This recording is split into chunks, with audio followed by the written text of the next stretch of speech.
साहिल साहिल मेरी बात सुन। मेजर शुक्ला बोल रहा हूं मैं, चौधरी कुंड से। साहिल तुम्हें मेरी आवाज आ रही है? हाँ, तो जब आवाज आ रही है तो मेरी बात सुनो। मैंने तुमको पहले भी रिक्वेस्ट किया।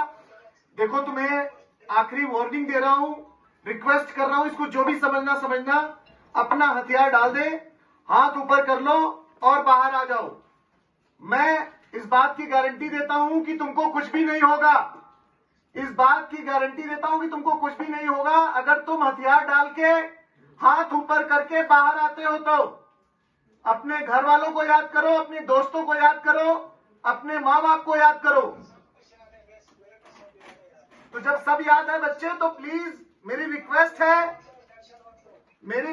है हाथ डाल के, हथियार डाल के और बाहर निकला, हाथ ऊपर करके। मैं सरेंडर लेने के लिए तैयार हूं। मैं चाहता हूं कि तू सरेंडर करे। तेरे घर वालों को जानता हूं, इसलिए चाहता हूं कि तू सरेंडर करे। उनके ऊपर इतनी दिक्कतें जो गुजरेंगी वो तू नहीं समझ सकता, इसलिए बोल रहा हूं कि तू हथियार डाल के हाथ ऊपर करके सरेंडर कर दे।